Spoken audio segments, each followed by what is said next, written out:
If you want to be more effective in your work and in your life, and you'd like to have more confidence that you're meeting your intentions, this is where it begins. Welcome to Do Busy Right, helping you organize your information and manage your attention so that they work for you, not against you. We educate you and encourage you by discussing ways to be more effective, not more exhausted. Let's do busy right.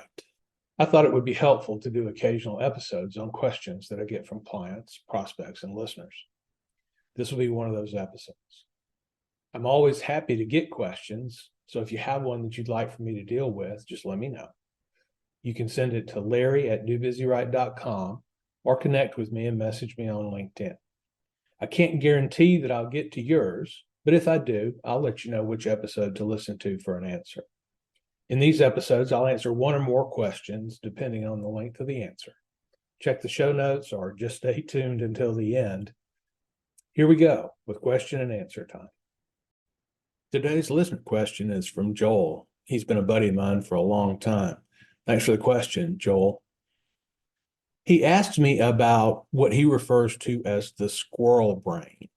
And he went through some description, but I think his name for it is so apt that it really doesn't need a ton of additional description. If you've ever seen a squirrel running around, then you've got the idea of what he's trying to describe that's going on in his head. And like many things, I don't think it's just him. I think all of us have some squirrel brain to a greater or lesser degree. When we think about the squirrel brain, it's okay, well, it causes this because it's uncomfortable. When we start looking at our productivity, we start recognizing that if we're switching tasks all the time, or if we are distracted by other tasks than the one we're working on, then that's a problem and we never get anything done. I categorize squirrel brain as being fed by uncertainty about what to do. I think the constant activity in our brains is just the way our brains work. And I think we have to practice to fight against that. But if we don't know what we're targeting, if we don't know what our clear priorities are for the day, then that just feeds the squirrel brain and makes him bigger. At the outset, I'll say that I don't believe there can be any big A absolute priority list. Given the number of things that we have to work on at any one time, it would be surprising if at least some of them weren't just loosely associated with each other. And that leads to a priority one from project X and a priority one from project Y that, other than the fact that we have to do them ourselves, don't have enough in common to be able to say, well, the priority 1X is more important than the priority 1Y, or a higher priority than the priority 1Y. My anniversary dinner with my wife and my late client meeting on my job are very loosely associated. And we just have to make the call on what we're going to do and which one we're going to spend our time on. I'm making the point here that there is no absolute priority list. Thus, there is no absolute mathematical clarity about how these things should work out. So at some point, there's always going to be a little background squirrel going on, and maybe a little bit of doubt about, well, I'm doing this now, but I should be doing this other thing. And I think we have to work to overcome that. And we'll talk about some techniques for dealing with that component of the squirrel. I still believe that task management and prioritization are the keys to managing the squirrel, the keys to putting the squirrel in a cage or putting a leash on the squirrel, or however you want to say that. The squirrel is still going to be very active, but at least we can tame the squirrel to some degree. We can try to control the squirrel to some degree. When we look at our priority list, we sometimes get over-focused on the precision of our prioritization because we think that one has to be clearly better than two in order for us to start on it first. And sometimes we get a little bit of analysis paralysis as we numerically prioritize these things and we rank order them.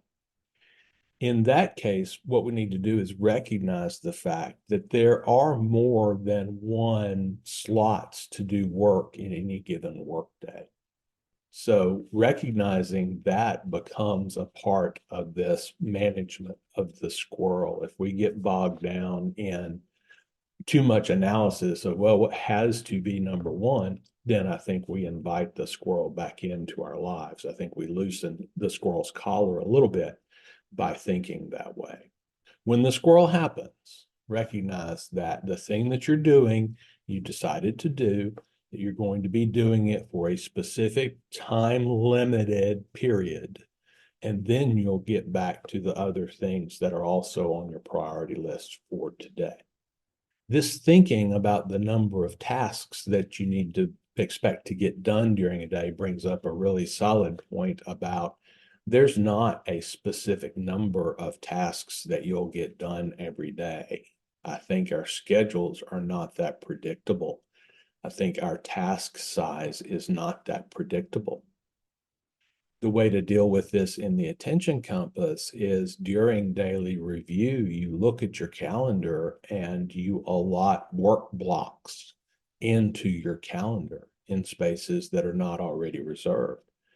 And once you've clarified your work blocks, and these are times when you can do your own work and not have to be involved in a meeting or whatever else might be on your calendar, but you schedule those work blocks and then you go back to your task list and you say, okay, given these number of work blocks and their total duration, what's reasonable for me to expect to get done today? But I think anybody who says, well, you can only do one thing per day, or you can only do 3 things per day, I think that's not true on a day-by-day basis. Some days you'll find yourself getting 5 things done. Other days you'll find yourself getting 2. But if we look at that daily review process very closely, and there's more about this in the attention compass training, if we look at that time boxing process very closely, then I think we can be confident that we are allocating our time and thus completing our tasks effectively. So we're back to taming the squirrel brain. So we've defined what the squirrel brain is. We've talked about a couple of things that are true about managing the squirrel. We talked about good management of your task list is very important. It's the first collar we can put on the squirrel. We talked a little bit about how organizing and structuring your day in specific ways can help you be confident that the squirrel is being managed. Managing our task list very well means we avoid tactical errors. We have good technique for managing our task list well. One of the problems, I believe, is that people think about their task list perhaps in an incomplete way, in a way that can be refined, that helps them more easily deal with the fact of the task list. Most people will make a to-do list on a daily basis. And let's think about how we typically go about creating a to-do list. And I think it'll illustrate how this squirrel gets invited into our conversation with ourselves. Most people create a to-do list by sitting down with a blank piece of paper and saying, okay, what do I need to do today? So if we take a 2-phase approach to this, the first phase would be, okay, gathering up all of the candidate things that we could do. And then the second phase is deciding between them. Then we really see these 2 questions come up in stark reality. So the first one is, what all could I do today? Well, you could do an infinite number of things today, including nothing. And then we take that list and then we supply it to our brains. And what we're actually asking our brains is to, okay, intensify your sense of urgency and let's float through these things. And I think that those 2 questions together lead us into this squirrel problem. And so we'll talk about different ways to approach creation of this to-do list so that we're not running around like your favorite squirrel Okay, Larry, you fiddled around and talked a lot about theory. What's the actual suggestion? The suggestion is to not create a to-do list in the ways I've described. There are other ways to create a to-do list, and one specifically I'll highlight. That's the notion of using a running backlog. A backlog is different in the sense that it's running. It's a constant list of the things that you could be doing. And things go on to it and come off of it. And some things never come off of the backlog. They just stay there forever and ever, and that's okay. The backlog notion allows you to free your brain up from this two-barreled challenge that we propose to our brains every morning. A backlog allows you to capture things that you could do in brainstorming sessions, or when your brain just pops things up at you, you capture those things. And that forms the universe of things that you could be doing. When we have our to-do list for the day, we can avoid utilizing the creative brainstorming part of our day because we already have that universe of possible things we could be doing. Then the other process with the backlog becomes this notion of selecting things, of prioritizing things. And to some degree in a backlog, you can do this in advance. Ideally, to tame the squirrel, what we would do is every morning we would present ourselves with a pre-decided priority list of things. But our to-do list creation mindset really moves us away from that. And I'll talk some more detail about why that is. But for now, let's think about a backlog as compared to a to-do list. And I've talked about a to-do list in some other areas and why I think it's a challenge. But here we'll specifically deal with the notion of a backlog and how to create one, what it's good for, and those ideas. A backlog is a list of everything that is consistently refined. When I say a list of everything, I mean it's going to be a big list because everything that your brain has served up is going to spend some time on this list.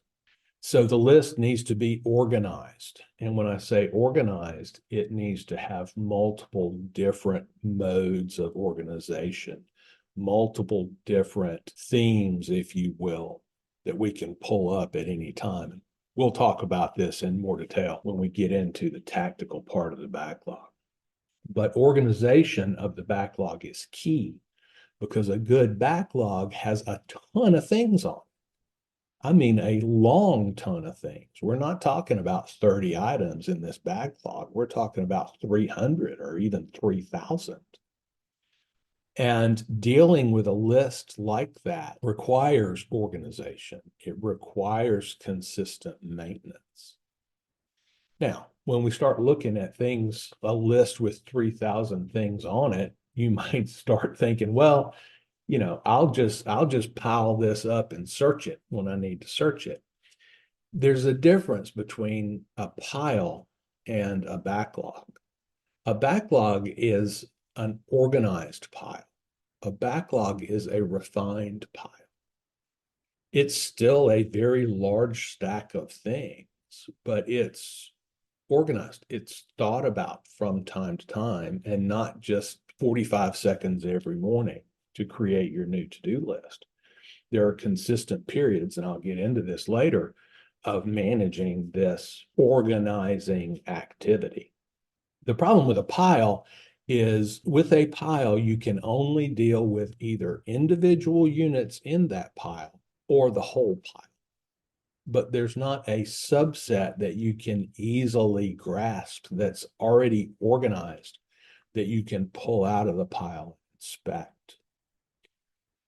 We organize so that there are different levels, different groups of things in this backlog that we can pull out and inspect so that we can deal with intermediate numbers between the individual thing in the pile and the whole pile. So we start thinking about a backlog, and we have all these different concurrent organizational schema that are running through it. And that's a big idea to capture in one bite. So we'll talk about it over time.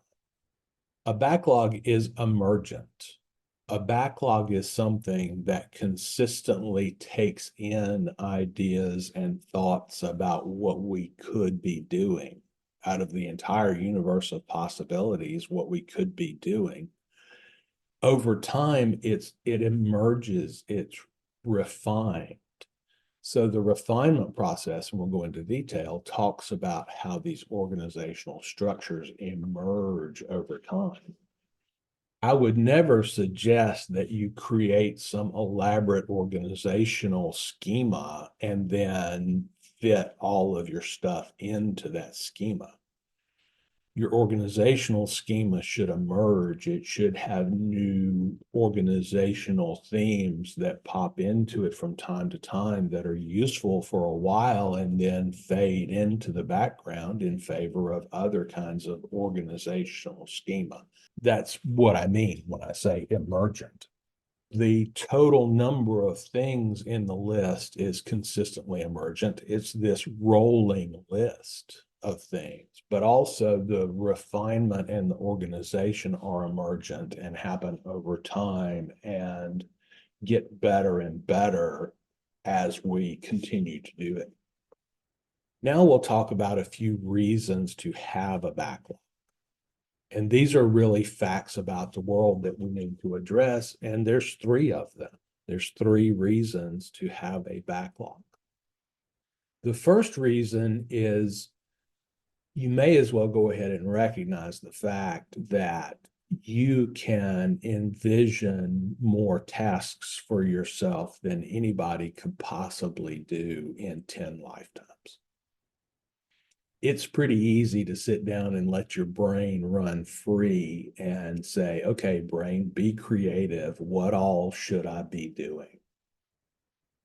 And your brain will come up with, well, you took 2 years of French when you were in high school, so you should continue to learn French. And your brain will come up with, you enjoyed watercolors when you were a kid, so perhaps you should be a painter. Maybe you should pick up a musical instrument. Your brain gets very creative in this environment and can produce for you much more than you could possibly do. Just because there's a lot of them doesn't imply that any of them are bad. It just means that there's a lot of them. And it's more than anybody could reasonably get done in a lifetime. So how then do we capture those things that at some level the I inside of us, wants to do, and at the same time not be overwhelmed by those things? So this is why we use a backlog, why we use backlog thinking, because it's very difficult to compartmentalize the things that I want to focus on now as compared to all the things that I could be doing. It's difficult for our brains to compartmentalize that. And that goes back to kind of the first of the two questions I alluded to earlier. So reason one is, in reality, you have more to do than anybody could get done. And that's okay. Let's embrace that. Let's deal with it. The second reason for a backlog relates to the first. Since there's this universe of things you could do, you're going to have to make a decision. And that decision is, here's the infinity minus one things that I'm not going to do now. When we choose one item to work on, we're necessarily unchoosing all the others. We're choosing to postpone all of the other possibilities. Making the decision to postpone and tracking that decision is a very freeing idea. Now, the caveat is this is very different from procrastination, and I deal with that elsewhere. But here, just to say, a backlog allows you to track the decision to postpone, particularly if it's structured in the ways that I'll talk about here in a minute. So then the backlog, in addition to storing the postponement idea, stores the ideas that your brain serves up that are really kind of, at the end of the day, silly. You may have been in meetings where the parking lot technique was used. And so you may understand what that is. So if you don't, you're in a meeting and somebody comes up with something that's really, according to the meeting organizer, really kind of off the agenda. Instead of saying, well, that's off the agenda, shut up, a better tactic is to have a parking lot place in the meeting notes where you can capture this idea. If you can put this item in a parking lot, then that takes it off everybody's brain, including the individual who suggested it. And that allows you to get back to the agenda of the meeting without getting distracted by these presumably off-topic ideas that get thrown around. So reason 2 for a backlog is it enables you to do a good job of tracking the things that you don't want to do now and letting your brain turn loose of the things that it suggests that are really off topic for where you are in your life at this stage. Reason 3 for a backlog is, and this is a common theme for me, you can't trust your brain to manage big lists of things and do it well, and to focus on these 10 tasks that you think are priority versus the thousands of things that your brain wants to go off and consider. We can't trust our brains, and so we get the thoughts, we get the ideas out into the world where we can deal with them. I'm pretty close to suggesting that the only thing your brain really knows how to do about a task is worry about it. And we don't want to wander around with our brain constantly chasing ideas around the same old tree over and over and over again. So to recap, 3 reasons for a backlog, and these are things that are true, I believe, about our lives. Reason 1, you actually have more to do than anybody could get done. Reason 2, a backlog allows you to track the things you don't want to do now, to record them, to get them out of your skull so they don't rumble around in there causing problems. And then 3, we can't trust our brains really to do this detailed prioritization work, this insulation, this focus on a subset of things without getting it out into the world where we can see it and actually deal with it in concrete ways. Now I'll start talking about properties of a backlog. And this is a little bit about 2 things. One is what makes a backlog different from a to-do list. And 2 is what makes a backlog different from a random pile of stuff that has emerged from your brain. Another category of things here is these are properties that make the backlog more useful. One property is it's very easy to get things on the backlog. This is not some arcane piece of software that you pull up once in a quarter.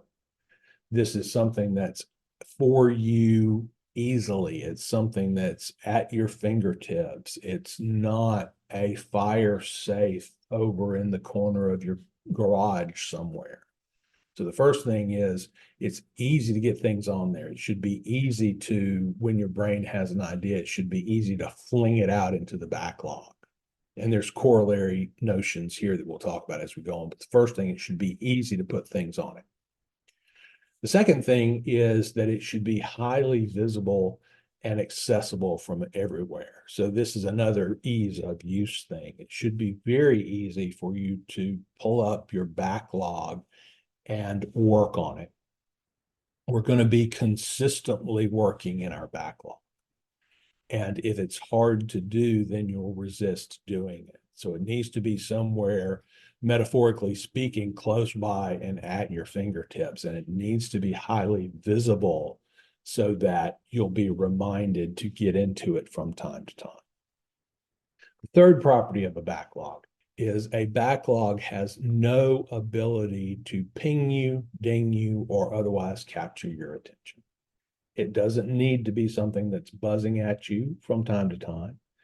I think reminders are a good thing used properly. I think we tend to use them poorly, but there's no reason why your backlog should be interrupting you while you're busy doing something else. For those of you that are paying careful attention, you realize that I just eliminated your email client as a home for this backlog. Your email client is a terrible place to keep a backlog because it's constantly interrupting you. Your backlog tool has no ability to capture your attention until you turn your attention to it. Another property of a backlog, it hides the things that you don't want to see now. It has the capability to filter out of this very large number of items down to a reasonable number of items, and to do that easily and consistently. When I say a reasonable number of items, I hope I'm talking about a dozen or less, but I'll extend that notion to 20, maybe 24. Beyond that, your brain loses its capacity to think carefully about each item in the list.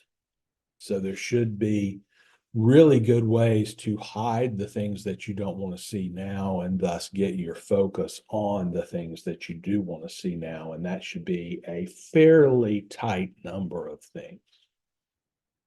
Another property of a backlog, it should have easy and powerful search. The tool that manages this list for you should have easy and powerful search capabilities, because you'll want to go into the backlog and go, hey, what about the thing? So there should be easy ways to get to the thing.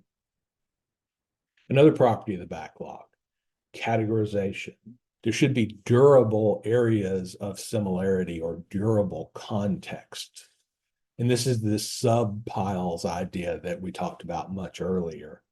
There should be these contexts that items fall into, and they stay in there. These should not be one-off kind of search query kinds of context, but there should be some way to say this item has this context, and it needs to have that context until I take that context away from it. And that should be durable in that it should exist even when you're not looking at it. Property number, what are we at now? 7. In a backlog management tool, items have to be able to live in more than one context at the same time. They have to be able to be assigned multiple contexts, because there's multiple ways you're going to want to look at them.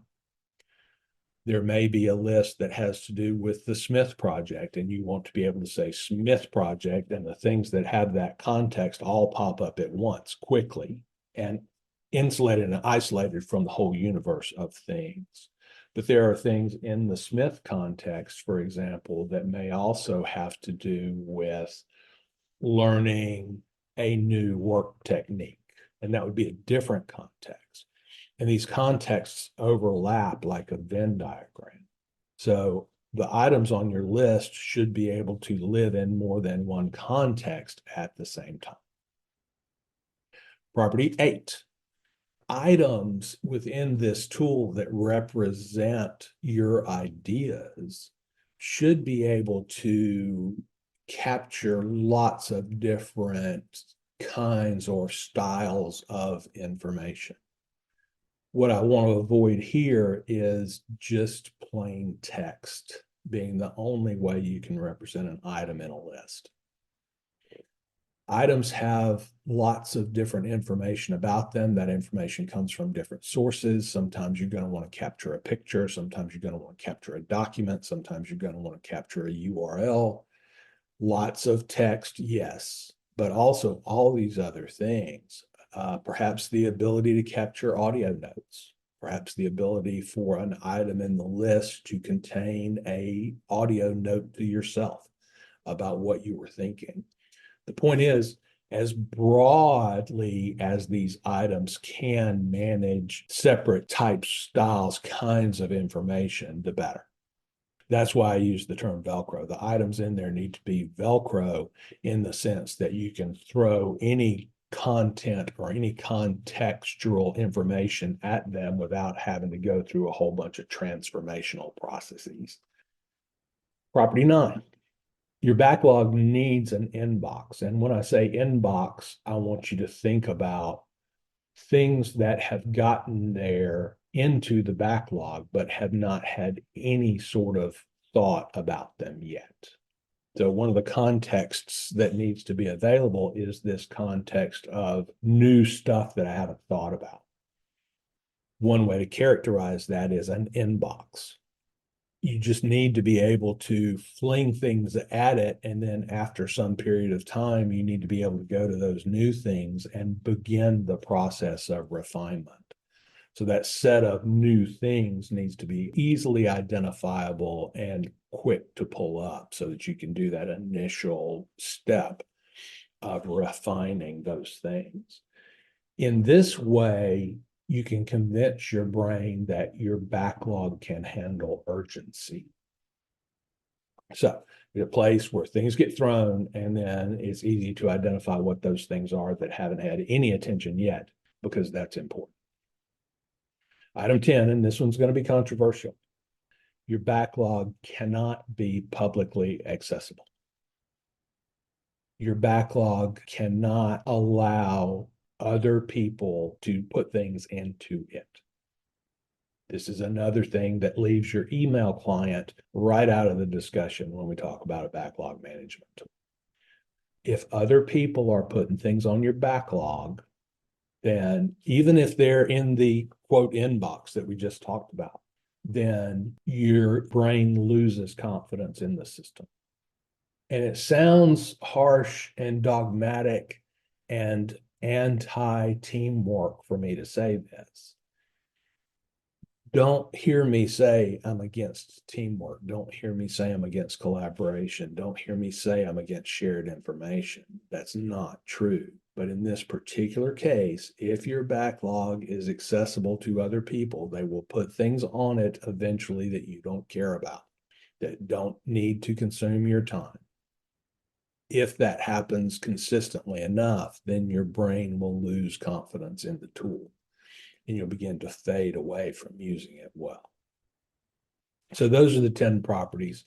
There are a couple of bonus properties. Actually, there's 3 bonus properties that I'll talk about, and these are nice to haves, but can be very powerful as you begin to manage your backlog well. The first bonus property is a way to link items to each other.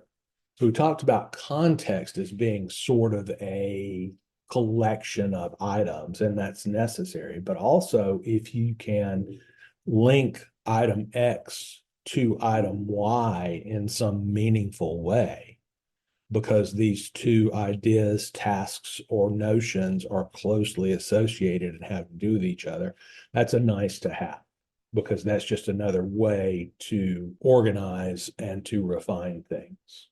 For example, I need to create a letter to a new client. Well, I want to capture that task. So here's the client name, here's the fact that they need this letter, but I also have a template for what this letter should look like. Well, it'd be great if you could link from the item is send a letter to this client. If you could link from that to the actual definition of what this letter should look like, that makes things easier. So that's a nice to have. A bonus property. I said that the system should not ding you, ping you, etc., but it is useful for your backlog to have some notion of reminders, some notion of dates, so that you can precisely postpone work. You can say, I'm not going to do this today, but I am going to look at it again next Tuesday. And this makes our brain comfortable. It makes our brain relax about the fact that we're not procrastinating and we're not forgetting. We are simply postponing, which is a solid management tactic. The third bonus property is a way to hold or point to other kinds of items. So we should be able to, if we need to refer to a group work document in order to have the information we need to complete our task, then we should be able to, from within our item, point out into that group storage location to get the information that we need coming in.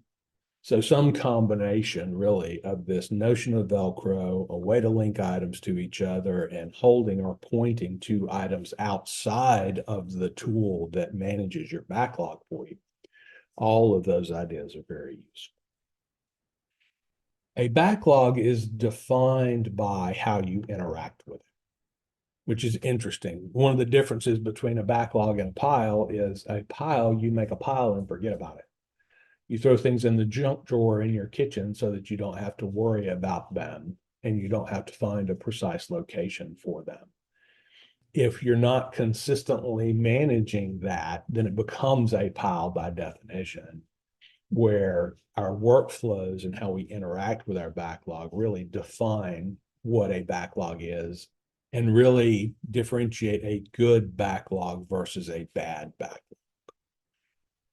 When we think about our backlog and what are our workflows, so we know that this backlog is intended to be fluid and adaptable to change. And that just indicates that we need to reflect change back into it. We need to be consistently looking at the world and thinking through, how does that affect my backlog? We need to be evaluating our own state and reflect that back into the backlog. I'll say our own mental state, our state of learning. That means that this is this fluid, adaptable thing that we're trying to create and manage. I will say I live in my backlog. My own backlog is front and center in my work. Of the time that I spend on a computer, which is 6 or 7 hours a day, fully 90% of that, I'm looking at my backlog management tool and I'm manipulating the items in it and I'm refining the items in it. And I'm even doing draft work for things that need to be delivered in other formats.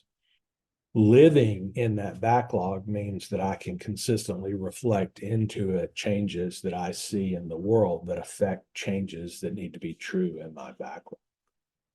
This really reinforces the multiple contexts idea that I talked about before. And within my backlog tool, one of the contexts is this notion of I'm working on these things now. Therefore, I can live in my backlog tool. And all the other things, we talked about this as a property, all the other things are relatively invisible to me when I'm in my now context. So having that live within the backlog tool is very fluid and easy to do. Now, living in your backlog is going to take some time to get there. It's not something that you can start doing tomorrow because your work is spread out all over different, I'll say, systems within your computer. And so building up this capacity to live in the backlog, so to speak. Since I'm living in my backlog, it's pretty easy for me to constantly update with new information. We talked about this a little bit, to capture things into the backlog. That's one of these primary workflows, is capture. Anytime you're doing work and an idea pops into your head, you should capture that rather than playing whack-a-mole and just pushing it back in your brain somewhere. If you're working on project X and the notion of, hey, I need to buy my wife flowers for our anniversary pops into your head, well, capture that. Go ahead and get it out of your skull while it's there. That's one of the workflows that helps our backlog continue to be fluid, continue to be current, continue to deal with urgency, is that that's the place that we capture into. And we're constantly doing this throughout our day. This notion of capture. Idea occurs, goes into the tool, period. Then at specific times through the day, we look at this notion of the inbox within the tool. I'm not talking about your email inbox. I'm talking about the inbox within the tool. And we begin to organize and assess the priority of those new things on a regular basis. And that helps us deal with this notion of urgency. One of the primary work processes that we'll have against our backlog is to refine the backlog.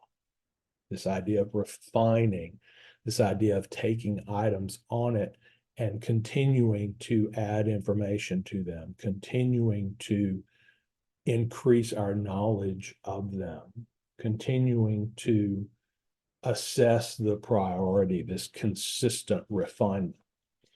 Now, I said capture is something that we do consistently throughout our day. Anytime the need arises to capture, we go ahead and capture. Refinement is different. Refinement will happen on a regular schedule. It should probably happen more than once a day. But the frequency of your refinement activities reflects the level of urgency of your environment. If you live in a high urgency environment, say a customer service part of your organization, then things are coming at you quickly and you'll need to refine more often. Where if you work in a, say, more academic environment with a slower pace, then you may get down to refining 2 or 3 times a day. You want to schedule those periods. With refinement, what we're doing is we're understanding that the primary purpose for a backlog is for these items to evolve, be refined, get more accurate over time, get more useful over time, live in more categories over time.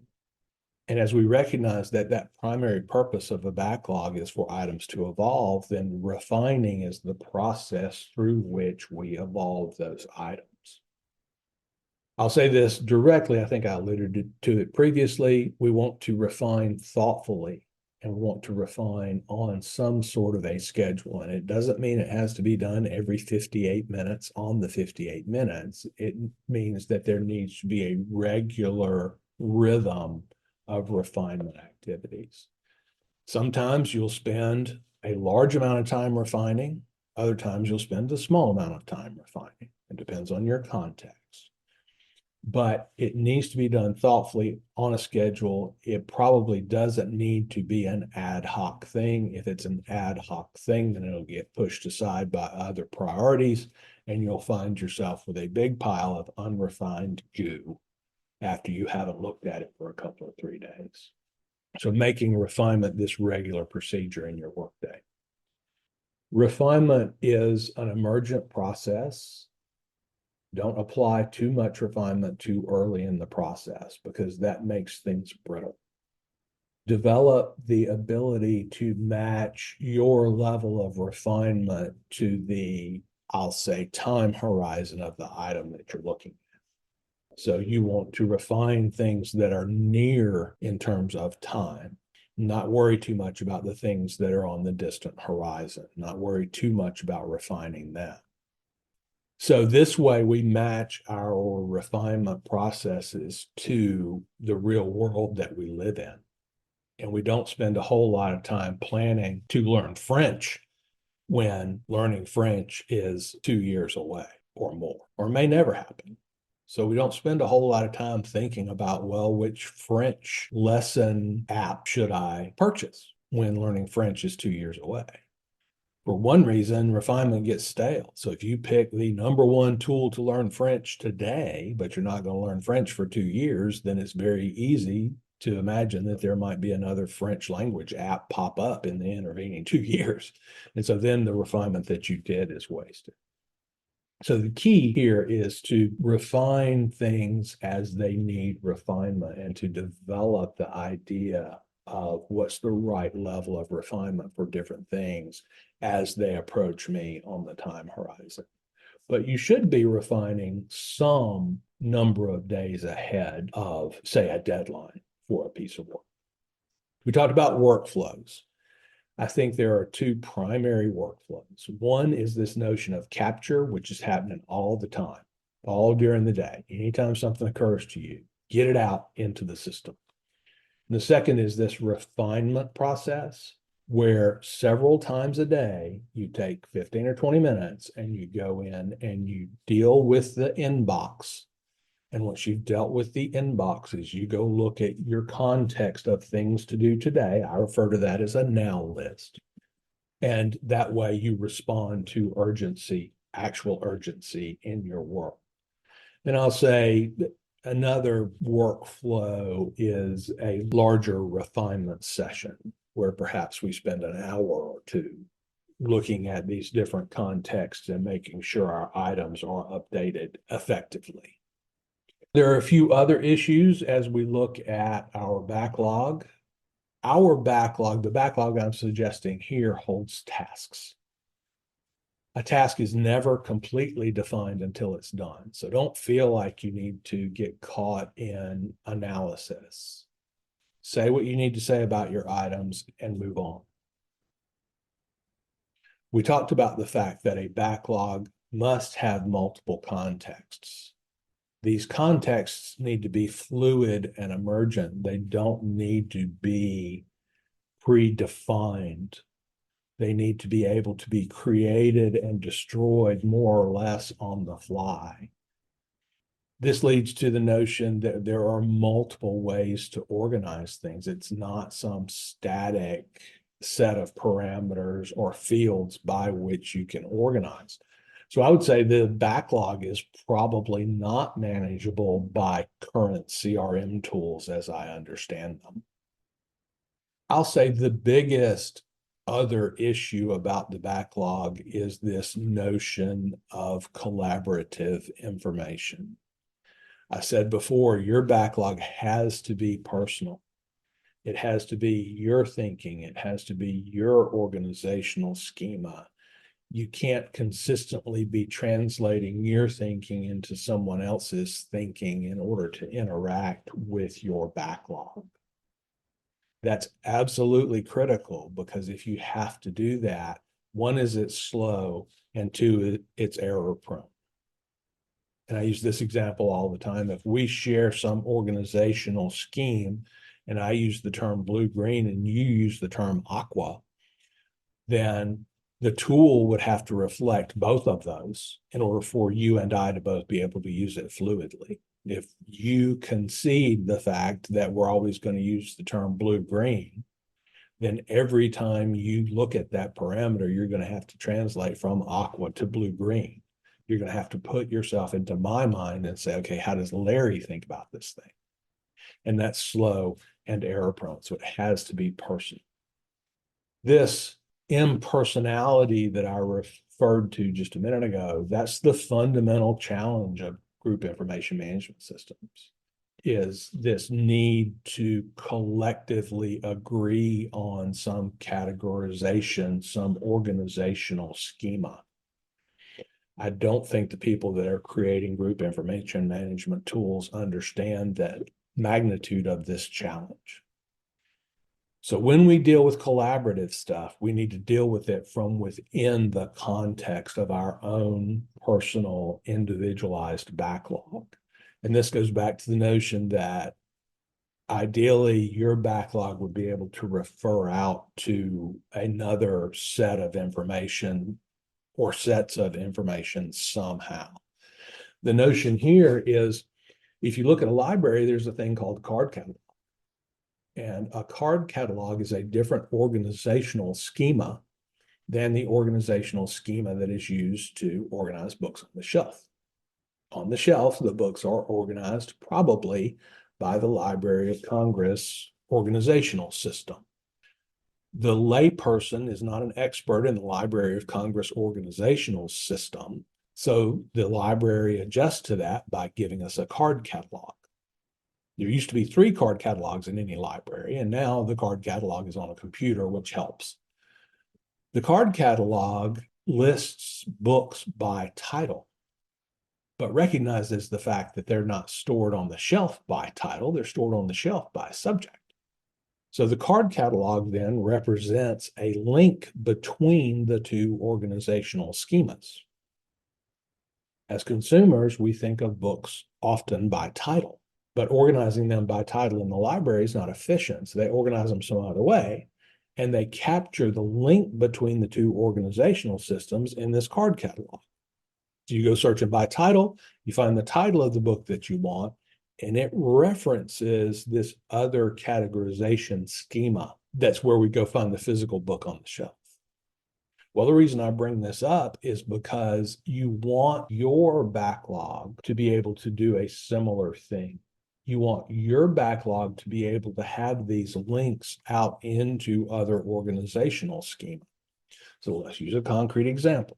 Suppose your organization uses Google Docs to store collaborative work.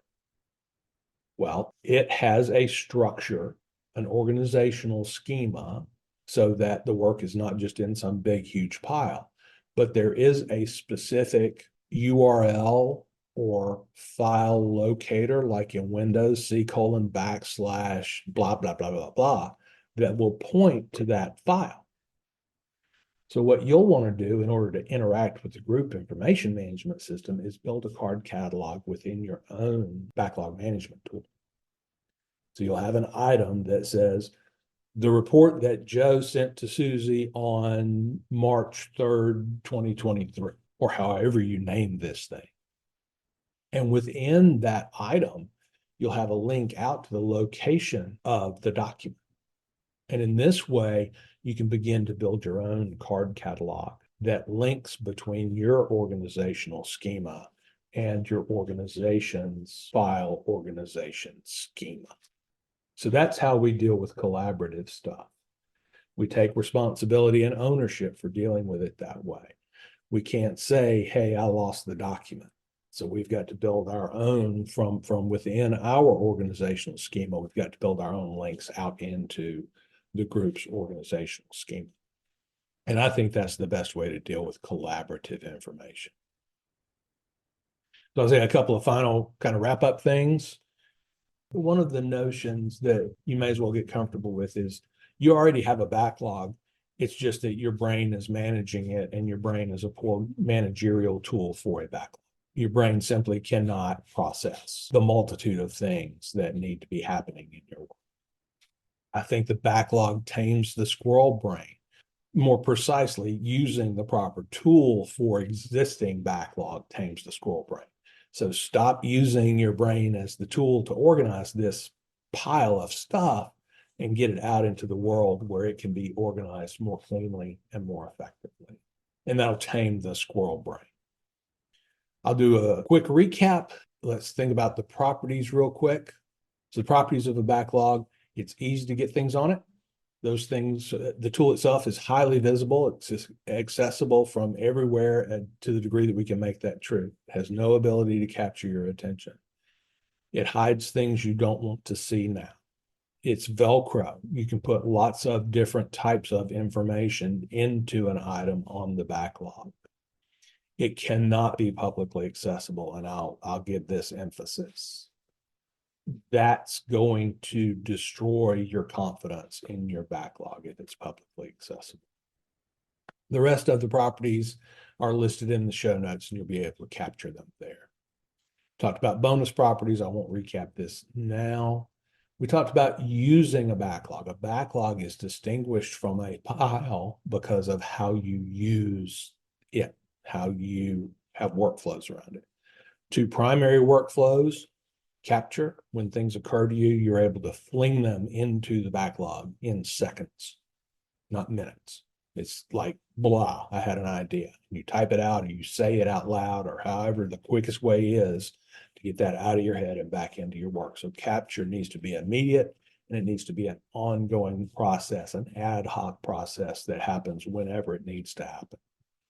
The other primary workflow is refinement, and you can have different levels of refinement. So you can have small refinement sessions, and then you can have bigger refinement sessions. And the notion of refinement is this notion of going in and keeping the items in your backlog as fresh as you know how to do that. The small refinement session should be 10 or 15 minutes in duration and should happen really, I'll say, multiple times per day, somewhere between 2 and probably 6, depending on your environment. All this started with squirrel management, and all of it comes back to squirrel management. I think this is the way the squirrel is managed. We talked about the fact that we feed the squirrel, and we may be feeding the squirrel an amphetamine by creating to-do lists the way we do, by not recognizing that there's an infinite number of things that we could be doing at any one time. And if those things are on our brain, they need to be out into a system. Manage your squirrel by managing the things that you think you need to pay attention to, and the squirrel will calm down. We will at least be able to put a leash on the squirrel or put the squirrel in a cage. It's not possible for prioritization to be perfect, but we can do a much better job. So I'd say squirrel management is doing away with your existing to-do list management scheme and investing in a backlog management scheme. Of course, this is what Attention Compass is all about. Attention Compass is a task backlog management system. It's got a tool that manages the backlog, and we also build habits around the workflows that need to happen in order for the backlog to be managed well in your world, thus be useful for you as compared to some other drudgery that you need to do on a regular basis. I'll leave it there for now. I hope I've answered the question to your satisfaction. If not, keep asking it in different ways, and we'll get to a solution that supports and helps you. As I said, I love having questions to answer. So reach out and let me know what I can talk about that's most valuable to you where you are now. This is Larry Tribble, Ph.D. Thanks for taking some time to improve your task and information management on the Do Busy Right podcast. The show is dedicated to helping you think about how to get better at working. And we do this by improving your attention and your focus. I believe that your work is not just about your job, but about all the tasks that you do to turn yourself, your environment, and your relationships into what you want them to be. What we're really talking about here is the underpinnings of becoming who you want to be. The primary way I help people is through coaching the Attention Compass process. Attention Compass is 4 workflows and a tool set that support our information, task, and attention management. I help people with big goals to build habits that put them in a position to achieve. We do this by eliminating wasted time and wasted attention. If you'd like to know more, you can find me on LinkedIn or go to dobusyright.com for more information. Have a good week, more effective and less exhausted. Do Busy Right.